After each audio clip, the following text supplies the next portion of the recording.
Do you wave your terrible towel when Renegade plays? Reach for a tasty cake when JJ shouts, "He scores!" Does the sound of an F1 engine make your heart race? Doing push-ups with the Nittany Lion after a TD? Then lend us an ear, and we will share the exhilaration of Steelers football, the excitement of Flyers hockey, the nail-biting finishes of F1, and the pride when we yell, "We are Penn State." Welcome to the SteelFlyers Show, the strangest combination of sports fandom since pineapple was put on pizza. Ladies and gentlemen, welcome to the SteelFlyers Podcast with your host, SteelFlyers. Thank you. That was the delightful and lovely co-host, Ronies. Thank you. Thank you, everyone, for checking us out and for tuning in. I'd like to say a big thank you to Spreaker for all your help in getting us out to all of the podcasting platforms. Do you wave your terrible towel when Renegade plays? Reach for a tasty cake when JJ shouts, "He scores!" Does the sound of an F1 engine make your heart race? Doing push-ups with the Nittany Lion after a TD? Then lend us an ear, and we will share the exhilaration of Steelers football, the excitement of Flyers hockey, the nail-biting finishes of F1, and the pride when we yell, "We are Penn State." Welcome to the SteelFlyers Show, the strangest combination of sports fandom since pineapple was put on pizza. Don't forget to go to SteelFlyers.com to check out all the latest articles from the great editor-in-chief Lance Green, and also the latest articles from Steel, that would be me, and also the great shows that we have going on from Prospect Watch to Hockey Writers Inc. and to this show as well, too. Be sure to check out SteelFlyers.com, and also swing by the shop and get yourself a t-shirt, $25 plus shipping and handling. All right, what do you think? It's been a couple weeks. It's been a little while, I know. We're on a holiday break and all that, you know. Right.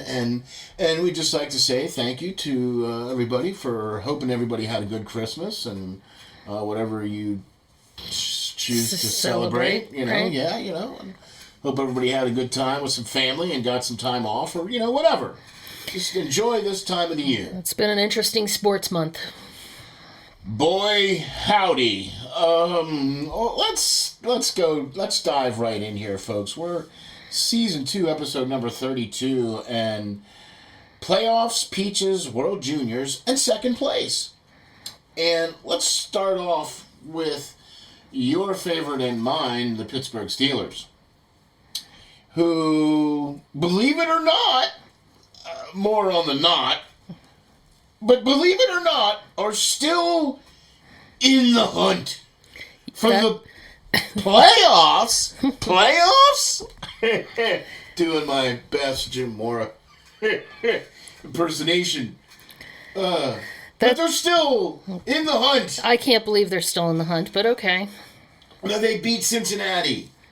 Yeah, well. Handedly beat Cincinnati, right? After doing exactly what they couldn't afford to do 3 weeks before. Yeah. Okay, so can I ask a question? Oh gosh, please. After the first loss. You mean the one to the frickin' Arizona Cardinals, where a 2-10 team comes in and all Mike did in his press conference was talk about how you can't let James Conner come in and do James Conner things. And then James Conner came in and did James Conner things. Right. And rushed for over 100 yards and 2 touchdowns. Hey, Mike! You missed that one. Okay, so we lost to a 2-10 team, right? 1. Okay, so, all right, you know, you reformat or regroup and whatever. Right. So, at that point, wouldn't you realize, hey, maybe we need to make some more changes? No. Oh, no. No, because guess what? The next team on the docket was another 2-10 New England Patriots up at their house. So we went up there and completely laid another egg. Had another 2-10 team. So when made us look like a freaking junior varsity, Mike. Okay, so we lost Kenny in the Cardinals game, correct? Yes. And he put Trubisky in. Yes. Okay. So after Trubisky lost the Cardinals game, why didn't he think, well, you know, Trubisky hasn't played for crap no matter how many times we put him in. Has he ever won a game as a Steeler? Ooh. He has. Okay. Okay, he has won some games. Okay. Okay. He's come in and mopped up already, too, and he Okay.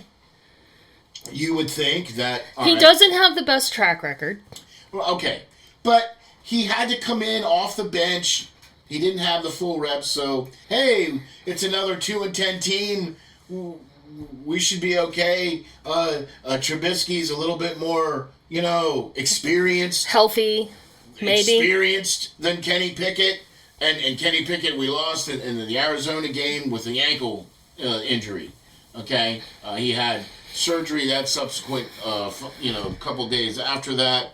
He had the same surgery that Tua Tagovailoa had when he was in Alabama, where I think they call it some shoestring thing where they strap up your tendon or whatever, right? So it helps to heal everything faster, and he gets back on the field faster. So he goes down the Arizona game, and then they say, all right, well, Mitch Trubisky's going to start against New England. Right, which, makes sense. He's your backup quarterback. He lays an egg. That would be an understatement. Huge loss to the Patriots. Okay. All right, fine. Now you're coming into the Colts, correct? Yeah. You know that Trubisky didn't carry the team last week.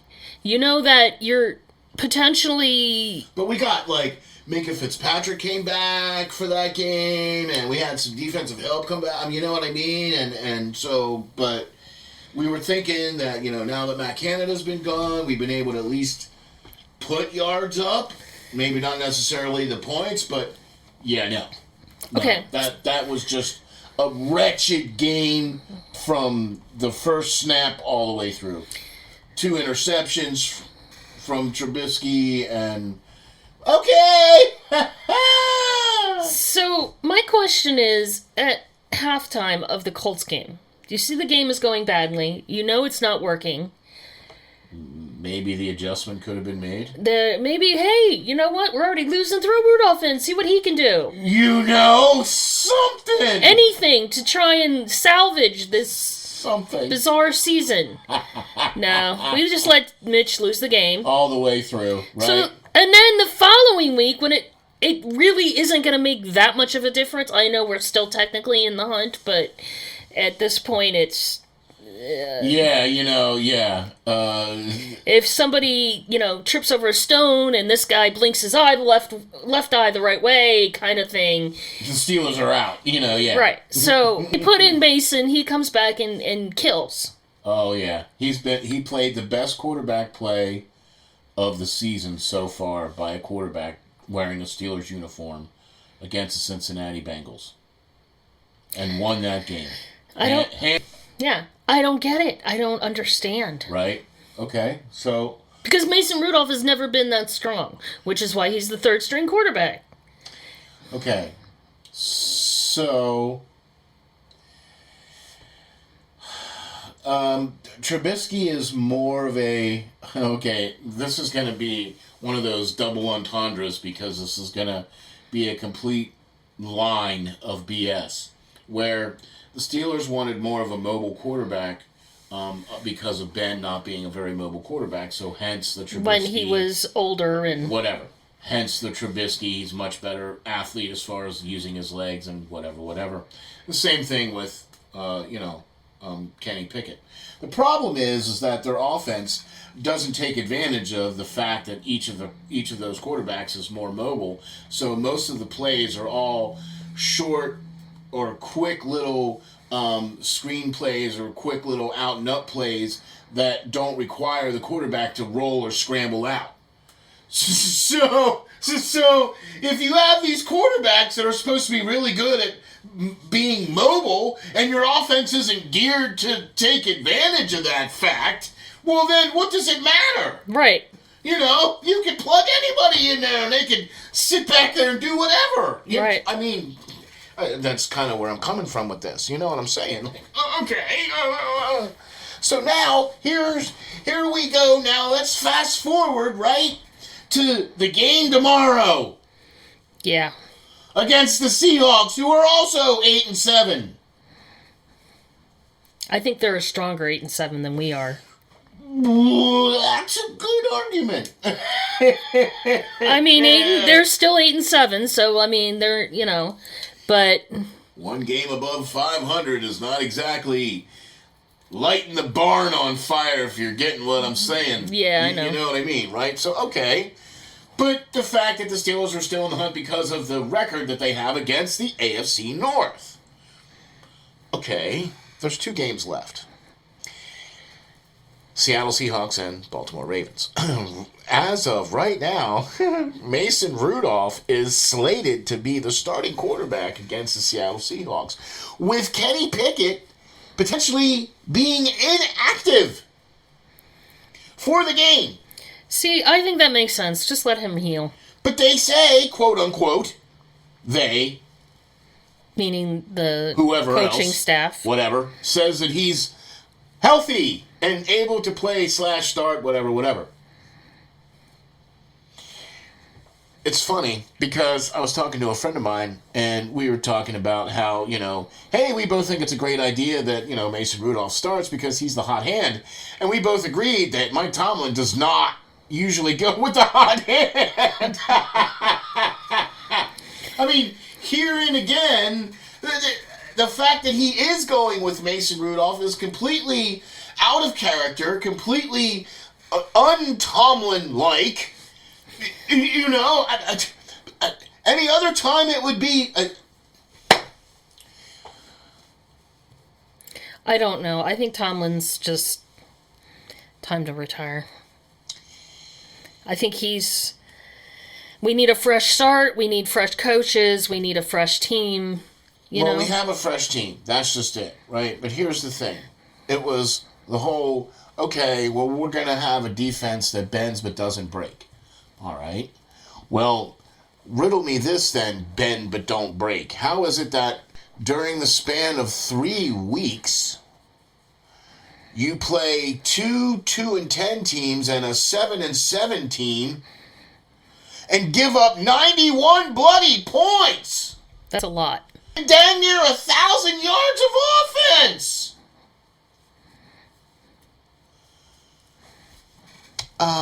What kind of bend but don't break defense is that? That's a get shattered defense. That's like a might as well not even show up on the field defense.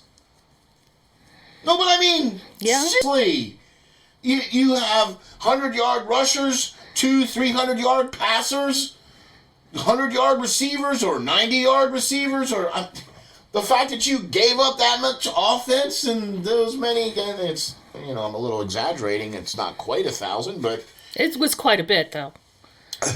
But 91 points. Man, that's a lot. That's almost a whole year worth of giving up points. Anyway. You're trying to tell me, Mike, that it's hard to score 20 points in the NFL. Really? Well, when you have a defense like ours, well, yeah, you can score 20 points or more. But I can understand why your offense can't score against our defense. I get it. I mean, I understand that. Really? Our offense can... Well, that makes sense. Our offense can't score anything against anybody. Right. Much less our own defense. This is the sad part about all this, right? Okay, the Steelers need some help, and they need to win. Okay? When the chips are down, and you're in the fourth quarter, and the ball is on the 1, and... you want to rely on Mike Tomlin to make the right call? I don't know. When he clearly cannot or has not been able to do so. I don't think he's done very well the last 2 years. Decision-wise. I mean... 2 years? Well, you can go back further than that.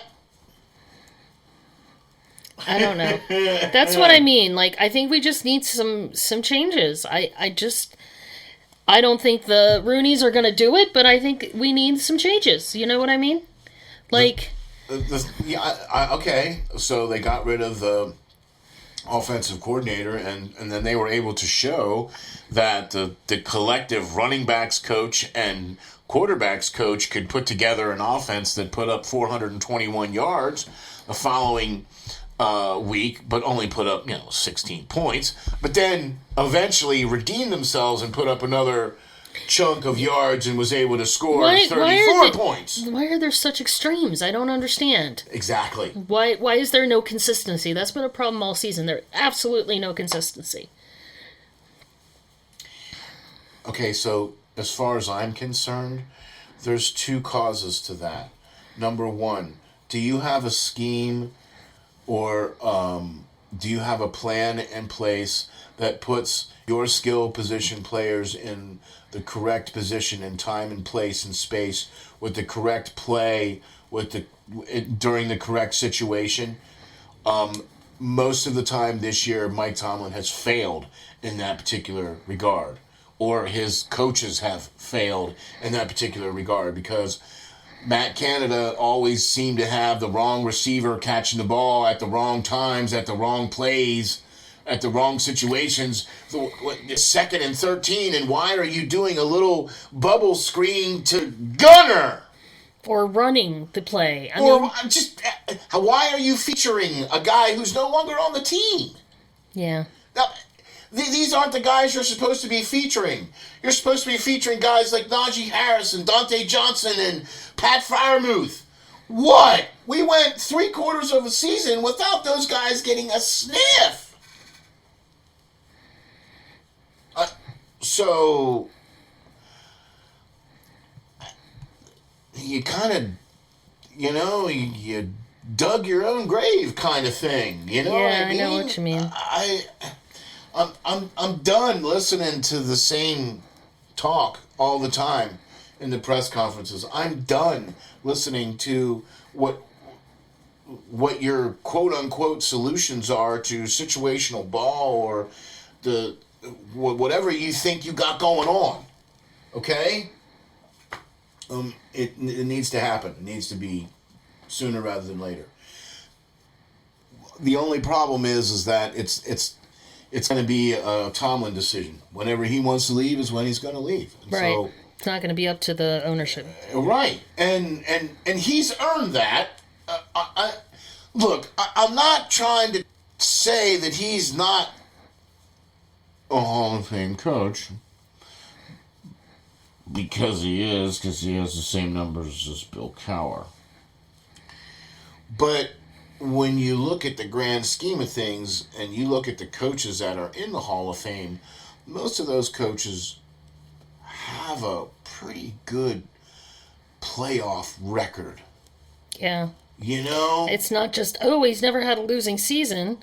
They've made it into the playoffs all these years. Sometimes they didn't make it, sometimes they did. You know what I mean? But when you did get into the playoffs, you didn't just get your butt kicked in the first round. Right. You made it to the second, or you made it to the championship. That kind of thing, right? Right. So I know that, when you look at the stats and you look at, you have to compare them to Bill Cowher because they're very similar numbers. Very, very similar numbers. And even Mike Tomlin even has another Super Bowl with another team as a defensive backs coach with the Tampa Bay Buccaneers. So he's even got one more trophy. I just want his time to start now. Can his 5-year wait to be enshrined start now? Because the Steelers are not going to win anything with him at the helm. I doubt it. They're just not. Okay? They can't win in December. Right. When you need to win. Okay? You need to win in December playing in the NFL. Okay? You just need to. Right. You need to be on that high when you go into the playoffs. Okay? Yeah. That's what I'm trying to tell you. Yeah. Right?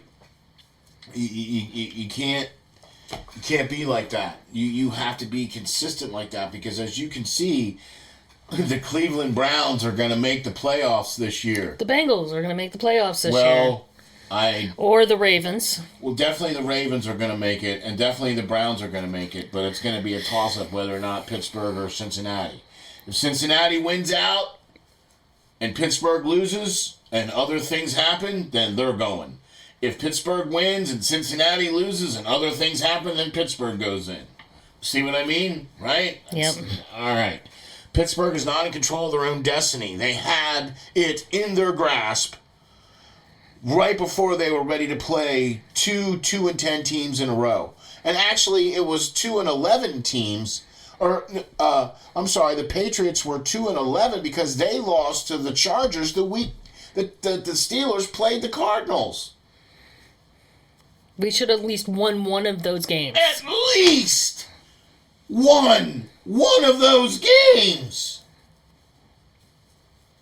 Of those 3 games, Pittsburgh should have won at least 2 of them. If you want to be considered a playoff team, if you want to be considered, in the conversation, you got to make them wins happen. And if you don't, you're not making those wins happen. So now you're not part of the conversation. Now you're just part of the in the hunt. Right. And okay, let's say we do win out and we make it to playoffs. We're never going to make it past the first round. Right. So what's the point? Right. See, that's the other. But so here's the thing. When you do make it to the playoffs, it's just like in hockey or any other situation. You start off at 0-0. Okay? Pittsburgh, I think, is in a much better offensive situation now with different coaching. I think they're in a better offensive situation than what they were with Canada. Well, anything's better than Canada. Okay, right. So there is that. But, and to be honest with you, if I was anybody, I would not want to be facing the Steelers going into the playoffs. Because there are a few things that the Steelers are very good at, and that's taking the ball away. That's true. That's one of our only strengths. Right. The only other problem, though, is that once we do take the ball away and give it to our offense, don't worry, you'll be getting it back in about 3 plays after a punt. Right. Okay. So that's kind of, that's the bark without the bite. The defense will take the ball away from you, but don't worry about it because the worst thing that's going to happen is you'll get a field goal against you, maybe. Depending on where we got the ball. Well, that doesn't even matter because with makeable field goals, Mike is pulling, one of the best field goal kickers in the league. He's pulling off the field to punt the ball away instead of... Yeah. Mm-hmm. Okay. Well. Or, we're on the 1 yard line and we can't make get a touchdown. How? You know what? When we were kids playing in pony and midget and high school and all that stuff, we would give it to one of the craziest people on the planet and we'd say, okay, when you see everybody pile up, you dive over the top. How many touchdowns did you see Sweetness score that way? How many touchdowns did you see Jerome Bettis? No. What's his name? Barry Sanders. Tony Dorsett. Went over the top. Oh, even Emmitt Smith over the top. What? It's not hard. It's like the tush push, right? When you get 6 people behind you, it doesn't matter how many blockers you got in front. You're going to push that guy in front. You know what I mean? Right. Man, at least try to dive over the top instead of diving at the ground where everybody else is. That's right. Stupid. That doesn't make sense. Go to where there aren't people. Hey, you might have freer space. Or, here's another one. Fake it and then just run around the end. Everybody's all diving in, going to the quarterback, and he pitched it off to the dude who's just over here going do-do-do-do-do, walking into the end zone. Hey, try one of those. What? Something. Yeah. Try something different. Oh my gosh. Whew. No, there's no passion here at all. None whatsoever regarding our Pittsburgh Steelers. None whatsoever. So, but, okay, with some help and some wins, maybe. I don't even think, I don't want them to make the playoffs. Because all we're going to do is embarrass ourselves and not get past the first round, and then spend the next 8 months or 6 months going, well, we should have done this differently, and then they'll come out next year. They're going to be doing that anyway, but here's the fact of the matter here, right? So if Pittsburgh does make it into the playoffs, guess who we're going to play? The Ravens. Yeah! Now, that's the last game of the season for the Steelers. Is the Ravens. So even if we beat them then, we'll have to play them again next week. Yeah. And then, yeah. Yeah, okay, so here's the other thing. No. We won't be playing the Ravens. It'll be, because they'll get the week off. The number 1 seed gets, I think that's how it goes. Or maybe not anymore. I don't know. They changed the rules, so the playoffs are a little slightly different, so either they'll be playing the 1 seed or the 2 seed. Okay. Either way, that's either the Ravens or the Dolphins. Right. Or potentially the Chiefs, which I don't think it's going to be the Chiefs because they lost too many games. That's the wild card? The Chiefs are on the wild card? Chiefs will be... The Chiefs are not the number 1 seed, is what I'm trying to say. Okay. The number 1 seed is either going to be the Dolphins or the Ravens. Right now, it's the Ravens. Okay. Okay, so they will get that week off, wild card weekend, and then we would play the 2nd seed. Okay. Right? If we make it past the wild card. Or win the wild card game. Right. Gotcha. Okay, there you go. Sorry, just clarifying. Yeah, the last seed plays the top seed, and since that's going to be the 2nd seed, seeing as how the 1st seed gets the week off, if that's how it is. If that's not how it is, then the Steelers will play the number 1 seed, who will potentially either be the Ravens and or the Dolphins. Either way, it's going to be the Ravens or the Dolphins who they're going to play. So it doesn't really matter. And I'm honestly, I don't think the Steelers are going to match up well with the Dolphins. I think the Dolphins are going to pick the Steelers apart badly. Hey, you know what? If the Steelers, like we're predicting, don't make it far into the playoffs, I'm rooting for the Dolphins. Just because they have not had a Super Bowl in how long? Yeah, it's been a while. I just want to see them win. Yeah. That would be cool. Yeah, it's been a while for them since they've had a Super Bowl win. You know, they've been to the Super Bowl with Dan Marino, but they didn't win. But, yeah, okay. That's going to be my... You're going to root for them? Yeah. And then the Dolphins? Okay. Yeah, we'll see. We'll see. The NFC looks more stronger this year than the AFC does because clearly Kansas City has dropped off. The Patriots aren't there. The Steelers aren't there. And the Bengals have dropped off because of Joe Burrow being hurt, even though Browning's making a really good go of it.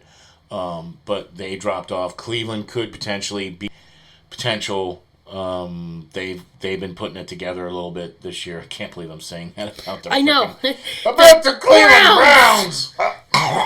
Yeah, I got a little bit of that in my mouth when I said that. But that's kind of what I think is going to happen. I think it doesn't matter what the AFC puts out. I think the NFC is going to be the 49ers are the real deal. They're legit. Yeah. You know what I mean? The Eagles, I would not want to be facing the Eagles if I was anybody. I don't know. The Eagles have fallen off some too. They have, but man, when you got Jalen Hurts back there, you always got a chance. You know what I mean? And so you can't discount them and potentially some of the other teams that are in the NFC. You know what I mean? The Cowboys might potentially. Could it be a Cowboys-Dolphins Super Bowl? It could be. Yeah? It could be. Yeah. I don't think Dolphins are going to... I don't think Cowboys are going to do anything anyway out of there. I don't think they'll be able to win out, to win where they need to win in order to get to where they want to go. Okay. Not that I want the Cowboys to be in the Super Bowl. I just... Not by any stretch of the word. That's just two classic teams, you know what I mean? Well, yeah, those are just two classic teams, but, you know, I'm trying to think if the Commanders make any kind of noise, the Commanders and the Dolphins, That would be a rematch. The Commanders. That would be a rematch of the 84 Super Bowl that I believe that was the one that was against the Redskins. Oh, I'm sorry, the Commanders. Well, they were the Redskins back then. Right, but they've changed. But now they're the Commanders, and so, but I think that was the one that Dan Marino played in against Washington and lost. Can I say something? Yeah. I feel bad for T.J. Watt.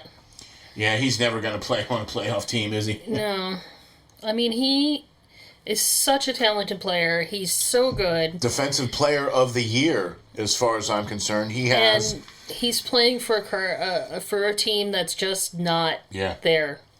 By the way, let's throw this out there, shall we?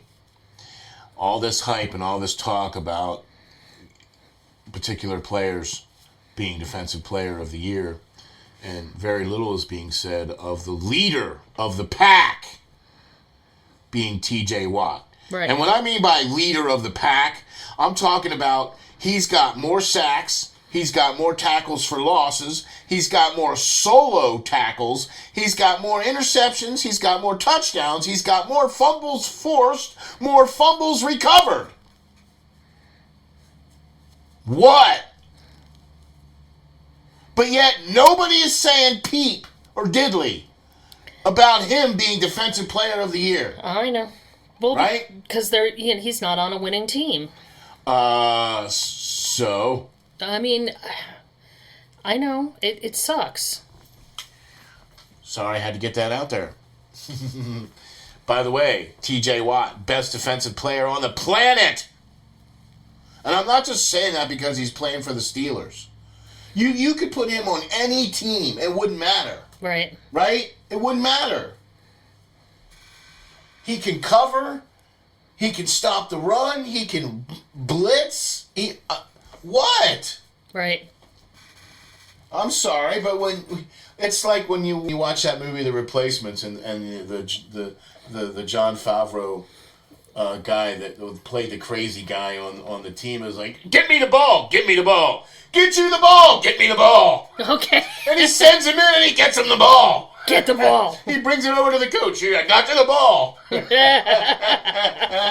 But that's how I feel about T.J. Watt. Like, you could just say, T.J., give me the ball. And he'll be like, here you go, coach. Here's the ball. Here's the ball.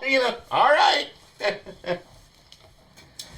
So think about that. I just find it ironic that Jon Favreau, I know this is completely off topic, but Jon Favreau, sorry, in the 90s was on Friends, and he played a billionaire, and he dated Monica as a billionaire. And at the time, he was not a billionaire.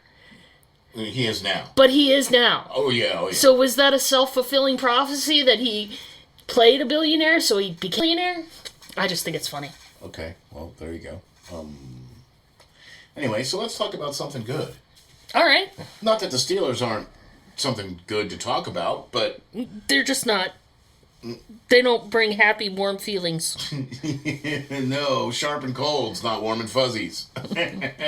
Let's talk about warm and fuzzies, shall we? All right. Let's not, because maybe we'll jinx them. So let's just... All right, well, we won't call it warm and fuzzy then. We'll just talk about... So, part of the title, Playoffs, Peaches, World Juniors in second place, is that the Flyers are now currently sitting in second place in the Metro right now. Wow. Yeah, the Philadelphia Flyers sitting in second place in the Metro right now. Right now. As of today. A moment before the new year. Right? I mean, this team, the Flyers team, has the most points in the NHL since the end of November. Really? I didn't know that. Yeah, and they also have the best record, too. Wow. Yeah. Wait a minute. Did you just say that about the Philadelphia Flyers? Why, yes, I did, sir. That can't be right. Yeah, right. Can you read that again, please? I think they're also in the top 3 in shorties. What did Jimmy call it, or JJ call it? Yeah, we're gonna get to that here in just a second. Okay. Right? Because I have it written down here about what he called what's going on here in Philadelphia. And I think Brian Boucher mentioned it in the one game the other night against, I can't remember if it was against Seattle or if it was against Vancouver, where he said that the tandem that the Flyers are putting together right now with Ersson and with Carter Hart, being that each one is fighting for the net. When one guy wins, the next guy wants to play the next night to win. Right. They wanna prove themselves. Right. You know what I mean? They're fighting for net time. You know what I mean? And so, right. So that's been good, not just for Ersson, but for Carter Hart. Yeah. All day long, right? Because it's driving him. And he's been playing, very well. Very well. For Carter Hart, playing very well. And Ersson has been playing lights out, too. He's got two shutouts in the last couple of starts that he's been in. You know what I mean? So, been really liking what the goaltending tandem has been happening here in Philadelphia, and really liking kind of what Tortorella has been putting together on the ice as far as certain players. There's certain guys I think that it might be time for them to move on, and it's time for the young guy to slot in now. Yeah. And I think we're seeing that with Stahl, where Zamula now has been playing more games now than Stahl. Yeah. Do you know what I mean? And so I think that's better because Zamula needs that experience more than Stahl does, right? But he's answering the bell because Zamula's been playing well. He's been putting some points up, some assists, and everything else like that. So he's answered the bell and he's stepped up. And that's one of the things that I like about what we liked about Zamula coming into this season. The Flyers had a pretty decent West Coast swing. They played really, really, really good game against Vancouver the night before. So they had a back-to-back where they played Vancouver one night and then Seattle the next night.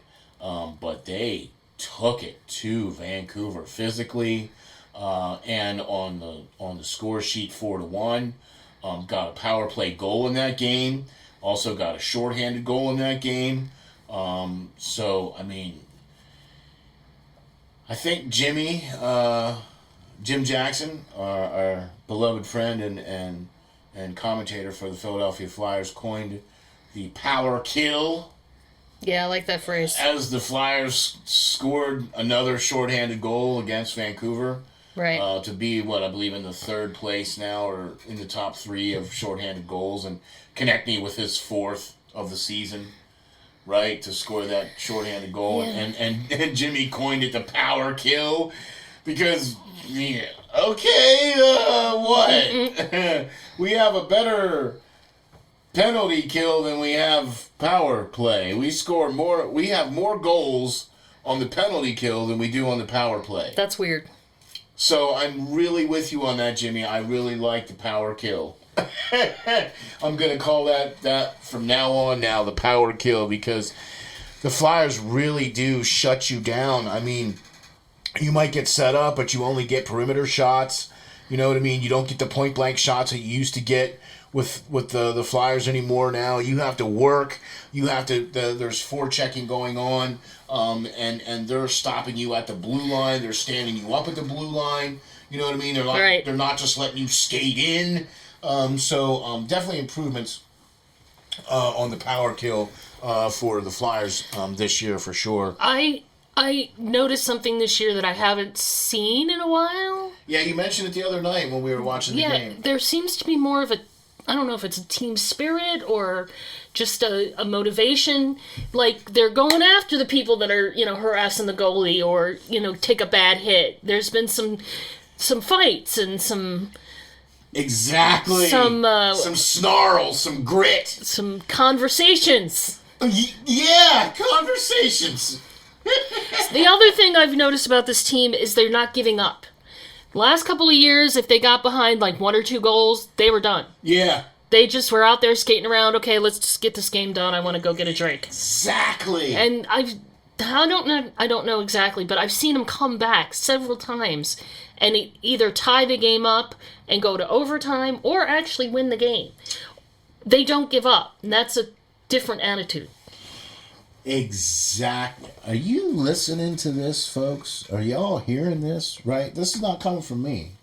right? And I might watch the game one time and then I'll go back and rewatch and okay, but this is coming from somebody who is not nearly as concerned about the X's and O's as I am, okay, and is able to see this in the team, okay, is what I'm trying to point out here. Mm-hmm. You know what I mean? And that, I think, is what speaks huge volumes when it comes to this team, is the fact that you're able to see that fight now every night, the fact that you're able to see this team not giving up, the fact that, okay, so it's taken them a little while to where they haven't been able to come back in the past so far this season. Where games in where they haven't scored first, they don't have a very good record. Okay? But they're working on making that, changing that. You know, and in the last, I'd say in the last month or so, they've made a concerted effort to, when they do get behind in games, to not be chasing the game, but to be staying within your game and taking back the game. Right. You know what I mean? And not just, just throwing up your hands like, oh, we're down 2 goals. Well, that's it. Or we're down a goal. Oh, that's it. Is it time to quit yet? Are we done? Right? You could see that in some of the players. Yep. In the past, where they were just very lackadaisically skating to the face-off dot and everything else like that. And here's what I think is going on this year, and I think it's been noticed by a select few people. You are one of them that's noticed this as well. And I've heard this from a few other people around in the circles as well, and that's this. This team, the mentality of togetherness. This team has a mentality of doing things for each other. Yeah. Like, the coach came out and said, hey guys, this is going to be the toughest training camp you've ever had. And the only way you're going to be able to make it through is if this guy over here to your right and this guy over here to your left makes it through. Right. That's just what they do in boot camp. They make you rely on the guys to help you get through those hard training days when you're not even using a puck, you're just skating or you're running or whatever. Right. Right? And now these guys are blocking shots. And that's their badge of honor. Right. Who's going to block the most shots tonight? That's the person that gets the dog, they're putting the German Shepherd dog, mask on in the locker rooms now to celebrate the wins. They're Philly dogs. Yeah, right? Okay, right?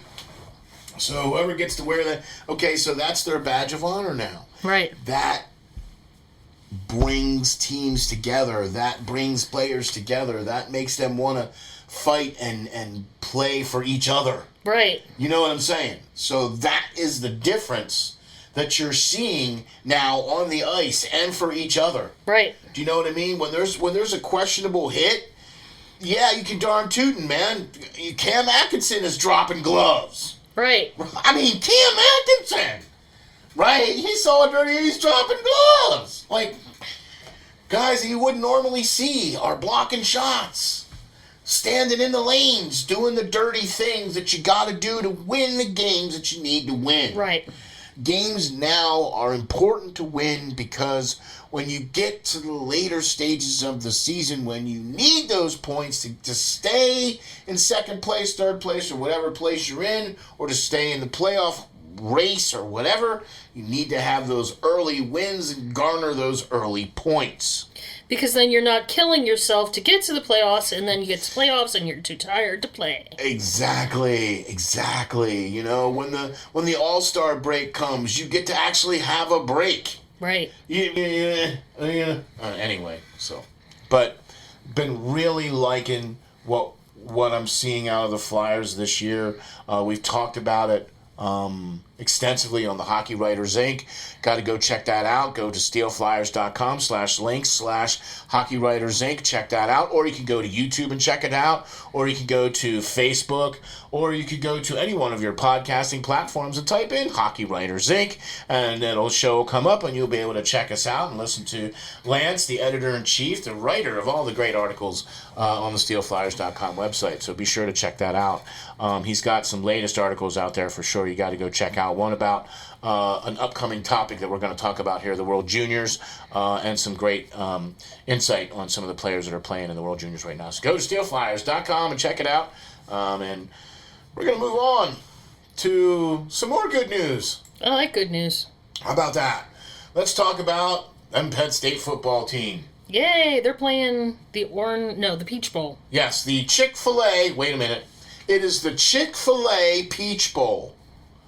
That doesn't make any sense. I think they wanted to keep the original name, but... The Peach Bowl? Yeah, and then keep this corporate... Because you got to say the corporate... You always have to say the corporate name, the sponsor, right? The big sponsor, and then it's the Peach Bowl, and the Peach Bowl just basically means that it's played in Atlanta, right? They're playing at Mercedes-Benz Stadium, which is that is just an immaculate facility to play any kind of sports down there in that building. So. Good for Penn State that they're playing in a bowl game. I mean, they're playing Mississippi? Ole Miss. Yeah. They're playing Ole Miss. And so it's number 10 versus number 11. So at least they got that part right. Yeah. Right? I mean, you would think that, hey, this is probably going to be a pretty good game. Right? Each team pretty evenly matched. Right. Have the same wins and losses. Blah, blah, blah. Anyway. Well, we'll see. Well, yeah, right. For sure. Chop Robinson, has declared for the NFL, and he will not be playing on the defense for Penn State in this game. So they're going to be missing him. But they missed him for a couple of games this year, and they did okay. Yeah. They did okay. I mean, he is a phenomenal player, and he will go pretty early in the draft. I feel. Yeah. For feel. Sorry. Did I say that? I'm sorry. Sorry. Anyway. So, hey, how about those Lions? Playing against Ole Miss. But the quarterback for Ole Miss, Jaxson Dart, is potentially, he's going to come back next season, and he potentially is going to be a Heisman Trophy candidate. Really? Next year, yeah. So wow. this kid is a good, heck of a player, and he's going to be definitely the difference maker for Ole Miss against the Penn State, especially without Chop Robinson on the defense back there for sure. I'm going to be interested to see how the new offensive coordinator, Andy Kotelnicki. Okay, I'll take your word for it. That's the best way. Kotelnicki. Kotelnicki? Whatever. We're going to have to look that one up. Coach Andy. Right? Coach Andy, yes. Right, Coach Andy. And also the new defensive coordinator as well. We'll have to see how that all pans out for Penn State. So, I believe in the previous show, I went on a bit of a rant about Penn State. If I didn't, I'm going to do a little bit of one right now. And I'm just going to say this. Penn State is never going to be a national champion with James Franklin as the coach. They will never be in the conversation. They will never be part of the playoffs. And they will never be a national champion as long as James Franklin is coach of Penn State. Okay. Why do you feel that way? Because he's a good salesman, but he is not a very good coach. Now, the people that are going to the Peach Bowl would disagree with you. What would you say to them? So, do you want patting the guy on the back for winning 10 games, losing the 2 games that you needed to win in order to go for a national championship. Are you happy with the fact that he got $10 million, or would you much rather he could have gotten $30 million? I'm just asking. But that's what it boils down to. Okay. Okay? That's what it basically boils down to. The notoriety of being the national champion. Do you not want that notoriety? The last time I checked, Penn State was looking for that notoriety. Right. National champions, right? That's why they have kids playing sports, right? That's why their hockey team is ranked 16th in the nation. What? They're not doing that just so they can say, yep, had a good year. I'm just asking. No, but I'm saying the whole point of that is to go to the Frozen Four. Right. You go to the Frozen Four, you can win the national championship. Right.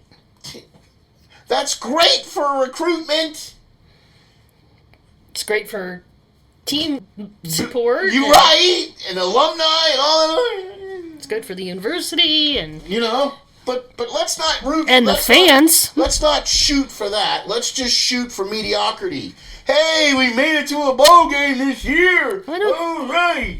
I don't think bowl games are mediocrity, but you want them to do better than they just settling for a bowl game. Okay, bowl games are at this point now because once they've put out the Duke's Mayo Bowl where 8 and 7 teams can make it to bowl now. No, the Pop-Tart Bowl. Okay. With the dancing Pop-Tart. Whatever. They got lowered into a freaking toaster that had a little sign that was all happy and joyful while he's being lowered to his doom.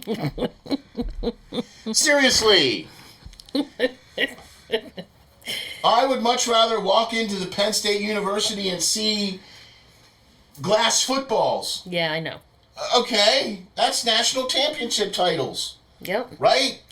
Who cares if they won the frickin' Peach Bowl in 2023 against Ole Miss? All right, I also have to say something about the national championship. It's broken and rigged. Thank you. I was getting there. No. That is not the game is not the only obstacle. Agreed. But think about it.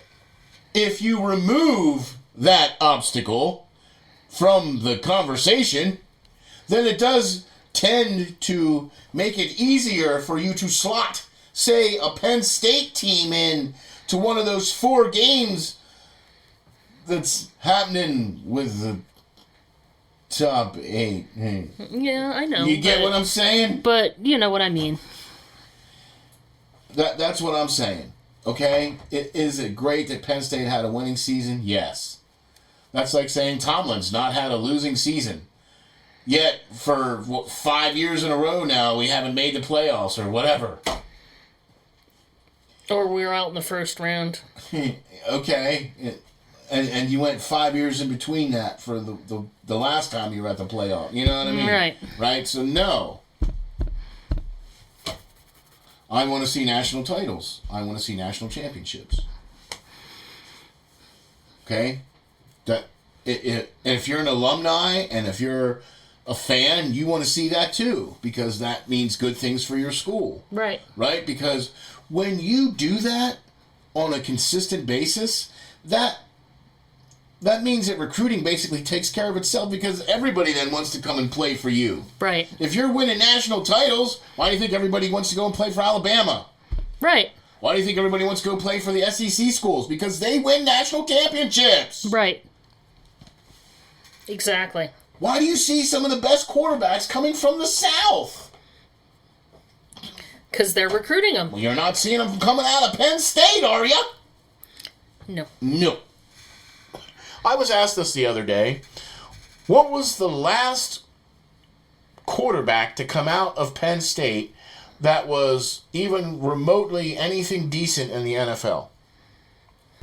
Well, it wasn't, what's his name? Well, so now the last best quarterback to come out of Penn State and played in the Super Bowl. I mean, he got completely housed. But he played. And threw 4 interceptions. But he got to the Super Bowl. He played for the Giants, Kerry Collins. Okay. I mean, he's even a local product. He's from Pennsylvania. What? Good quarterback. I mean, kind of. He got to the Super Bowl. He played for a couple years. That was it. And he started off in Carolina. They drafted him. And he wasn't able to make it down there. And he got a new life up in New York. And, man, they made it to the freaking playoffs. And to the Super Bowl. And then the Ravens just... I mean, he threw 4 interceptions. What does that tell you, how that game went? It's hints at not a very good game. No, right? And so, yeah. But that was the last best quarterback to come out of Penn State. The one before that was Todd Blackledge. And he only played in a select few years, and I think he was drafted by City. Right? And he didn't even play that many years. Right? And he wasn't too bad, but he won a national title, a national championship with Penn State. Yeah? Yeah. You know, I mean, so... Well, Penn State's never been quarterback U. You know, it's linebacker U for a reason, or it was. Yeah, or running back U. There's been a lot of running backs come out of Penn State. But anyway, okay, so Penn State playing in the Chick-fil-A Peach Bowl. And I believe that game is actually happening today right now as we speak. Go Penn State. Go Penn State. We are Penn State. So here's the last topic that I want to get to, and that is the World Junior Championships. And that's right, folks. This is where some of the top draft picks and top prospects for hockey get to play in the IIHF World Junior Championships. That's right now currently being held in Sweden. And the Philadelphia Flyers have 2 prospects that they drafted playing currently in the tournament. One player for the United States team, that is Cutter Gauthier, who was their number 1 draft pick in the 21 draft. And then Oliver Bonk, who was, I believe, their second first-round draft pick this year, or 23, and he's playing... Now, he's played Major League games, because I know I've heard his name during games, so... Who? Bonk. No, okay. His dad. It's his dad? No, his dad played in the NHL. Okay. Right? And now his son is playing for the World Juniors. Okay. Right? Okay. Gotcha. So, yeah. But his dad played. Okay. Radek Bonk was his name. Okay. Yeah. Heck of a defenseman. And his son is... That's as such, as advertised. I got confused. Yeah. Okay. I was like, I don't get that, but okay. Right. And Bonk was a guy that Lance and I were very high on in the draft. We were looking at him thinking, man, wouldn't that be nice if he could come and play for the Flyers? And sure enough, he was drafted by the Flyers. So, yeah. And Cutter Gauthier has been tearing it up. He had 3 assists the other night. The United States, first 2 games, one was against Finland, the other one was against, who was it? Was it Switzerland, I think? Yeah. And they just destroyed them. It was like 11-3, and the Finn game was like 4-1 or something like that. But and then they won in overtime. And okay, so the third game that they played against Czechia. Okay. That game was actually a game. Czechia played them a lot tighter, checked them, was more physical with them. That game was more of what you were expecting to see in the World Juniors. Right. Okay, it was back and forth. There was chances on both sides, a lot of shots. It went to overtime. Okay, so and the United States was able to pull it out.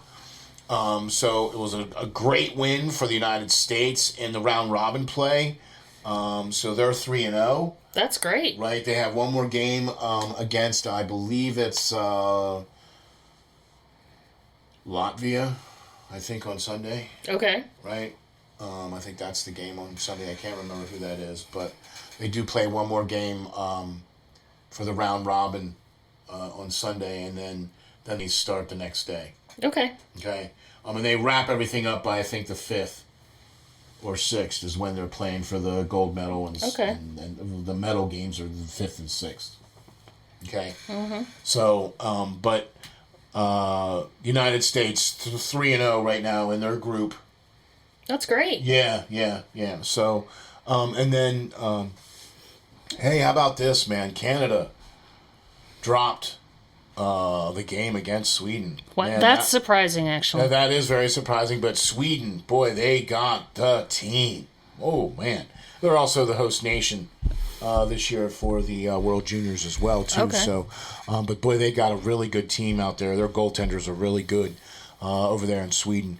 And Canada was not able to crack the goaltending there at all. Yeah. Shutout for Sweden in that game. So that puts a damper on Bonk and the Canadians for their group and their group play, and they're now they have a loss now. Right. So they may not be playing for gold. We'll have to see. Okay. We'll have to see depending on how things go and how the rest of the round robins play out and everything else like that. So, but yeah, that was a tough loss for Canada there on that. So, but both of the Flyers prospects are playing well. Bonk is playing well. Good. Cutter had 3 assists the other night in the 11-3 blowout. Yeah. And played really well, I felt, in the game against Czechia. I think he was a difference maker in that game. It wasn't just skating around and floating around, and he was contributing. And right. What I found funny was you said the other day that the rink that they're playing in was not built for hockey. They're just adapting it as best they can. And somebody got a hat trick, and they couldn't quite get the hats to the ice. They were all falling a little short. Yeah, so it's a handball. I think they were saying it's a handball stadium. Okay. That where they're playing hockey, they're playing it in 2 places. Right. Over there in Sweden, because there's so many teams and so many, Right. So they have 2 venues, and the one venue is originally a handball. Okay. And they adapted it for hockey. Right. Well, but you sit really, really far away from the ice. Right. Right. So if somebody scores a hat trick, man, that's a pretty long throw to get. Even if you're sitting in the front row, that's still a long throw to get. There's that big plexiglass, whatever, in front of you. But not only that, but you got all this space. Right. In between you and the ice. It's a big throw. But yeah, look for the United States to continue running well. But they got a pretty good team this year with who they've got on their team, and it's a joy to watch this team starting to put it together, and I'm excited to see how they can go, and we'll see how that goes. So I think we got just about everything covered. What do you think, Ronies? Ended on a good note. Ended it on a good note. Exactly. That's what we like to do here at the SteelFlyers All Sports Network. I'd like to say thank you for everyone who's tuned in and listened to us for this amount of time and checked out the show for this long. Really appreciate you being here. Also, big thanks to Spreaker for all your help and getting us to all of the podcasting platforms out there for you. Great folks out there to enjoy. Would like to wish everybody a happy and blessed and wonderful New Year. Yes. Yes. And hope you guys are, doing things safely. Yes. It's not worth it. Well, arrive alive. Yeah. I hope 2024 is a good year for everybody. Yeah. Me too. Best wishes to everybody for happy and joyous and blessed 2024. And thank you very much, Ronies, for everything. You're welcome. Thank you for listening to me rant. And thank you for listening to me rant, for sure. And thank you all out there for listening to us rant. So just remember, folks, stay safe, stay strong, and hang tough.